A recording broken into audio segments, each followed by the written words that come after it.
Assalamualaikum. Salam sejahtera kepada para sahabat YouTube semua Okey, hari ini aku berada dekat Tanjung Pengerang Johor lah geng, tempat aku. Jeti ni merupakan salah satu pintu masuk dan keluar melalui laut yang menghubungkan Malaysia dengan Singapura dan juga Batam, Indonesia Okey, kat sini juga terdapat kemudahan seperti kaunter tiket, surau, tandas, parkir serta pejabat imigresen dan custom. Okey geng, kalau korang pergi ke Batam ke Indonesia ke kan, kalau nak pergi Singapura tu, parking kereta tak kena bayar geng. Kat sini harga fixed price. Tambang bot pun murah berbanding dengan Pasir Gudang dengan yang dekat mana kat Johor tu. Tu pun mahal juga geng. Apa yang paling suka kat sini, suasana yang tenang dengan pemandangan laut yang sangat cantik. Kalau angin kat sini memang sepoi-sepoi tak kerti basah lah ni geng Memang memang kalau kena angin kat sini boleh tidurnya geng. Okay, geng, ni kawasan dalam dia ni ni yang ada kat sini ni saudara mara aku ni geng, yang nak balik ke Batam. Okay, selain daripada menjadi terminal penumpang, kawasan Tanjung Pengerang ini juga terkenal dengan sejarahnya kerana pernah menjadi lokasi pertahanan tentera British semasa Perang Dunia Kedua dan kini berhampiran kawasan pangkalan tentera laut di Raja Malaysia. Tempat yang aku review dulu tu, yang ada PLDM tu semua tu, tu lah tempatnya tu, dekat-dekat dengan situ lah, terminal jeti ni. Okay, kau tengok ni geng, dia punya pemandangan tempat kafe dia. Memang cantik ni geng. Cuma kafe dia ni tutup. Aku baru nak ngopi, nak ajak korang ngopi di sini kan.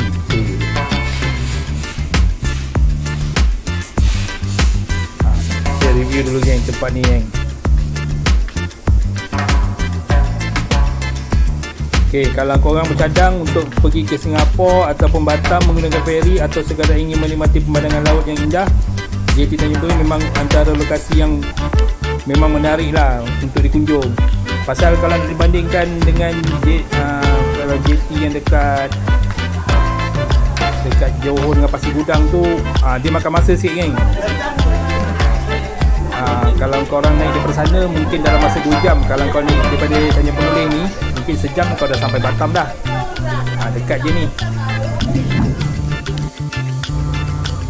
Tapi yelah, ferinya, botnya cuma satu je. Kalau naik daripada Pasir Gudang tu, bot banyak, tapi masa kat sana tu lama tu. Kalau tu dalam feri tu mengambil masa dalam masa 2 jam lah untuk sampai ke Batam tu. Kalau kat sini dalam 1 jam lebih sikit je lah dah sampai dah. Pasal kat sini kau boleh terus shoot, jadi bawa laju memang kat sini. Walaupun ferinya tua kan, tapi yelah, kawasan dia dah laut lepas kat sini, tak perlulah nak bawa slow. Walaupun ferinya tu cantik kan, feri cantik, boleh buat laju, tapi kawasan tu memang tak boleh buat laju, dah kena buat slow kan. Terpaksa mengambil masa dalam masa 2 jam untuk sampai ke Batam. Okay, kalau dekat description aku yang last kali ni, nanti korang akan tengok nanti dia dah buat untuk feri ni jalan 2 trip lah.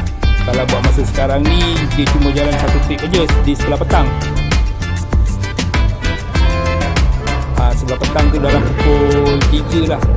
Maknanya pukul 2 dia daripada 1 lah, pukul 1 waktu Indonesia dia dah sampai ke sini. Dalam pukul 2, pukul 3 dah sampai sini, sampai ke Jeti Tanjung Pengerang ni. Okay, pukul 3 lebih. Okay, pukul 3 lebih, pukul 4 waktu kita ni, dia akan bergerak semula ke Batam lah. Okay, ni bot-bot yang ada kat sini ni semuanya bot yang bekerja untuk ambil sampah, bot-bot maintenance. Ada maritim kat sini yang parking. Air kat sini semua tenang-tenang geng. Okay, layan geng, layan. Okay geng, kalau korang datang ke Pengerang ni, aku cadangkan supaya singgah lah geng ke Jeti Tanjung Pengerang ni geng, walaupun hanya untuk mengambil gambar sekalipun kan. Tengok pemandangan kat sini memang cantik memang lah. Tempat ni dia bagi masuk kan, dia tak ada larang ni untuk orang luar masuk kan. Apa, dia boleh bagi masuk ni untuk orang ambil gambar ke apa, untuk tengok view dalam ni kan, tempat ni kan. Okey, ni saudara mara aku daripada Batam ni.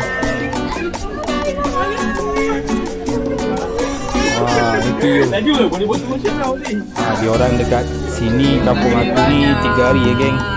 Itu pun tak cukup geng, dia cakap. Biasa kalau boleh nak seminggu lah kat sini kan, baru cukup, baru puas kan. Okey geng, jom layan. Okey geng, kalau kau tengok kat sana tu satu ferry tau. Ferry tu lah yang nak ke Batam. Cuma ada satu biji je. Time dia gini lah, pukul 3 lebih sampai pukul 4 lebih. Itu je time dia sekali je. Dia tak ada pulang 2-3 kali. Pasal kat sini orang tak ramai. Apa yang aku suka dekat JT Tanjung Pengelih ni geng, suasana dia yang masih alami dan tak terlalu sesak geng. Okey geng, ni pun saudara mara aku dah masuk ke balai berlepas geng. Okey, kalau korang pernah datang ke sini, kongsikan pengalaman korang lah kat ruang komen ni Okey, jangan lupa tekan butang like, subscribe dan aktifkan lonceng ni sekali geng, supaya tak terlepas video-video aku yang akan datang lagi ni kan. Okey geng, ni aku listkan jadual ni. Ni jadual ferry yang terbaru yang akan datang nanti ni lah. Dia akan jalan 2 trip. Okey geng, sekian tu saja geng dari aku. Assalamualaikum.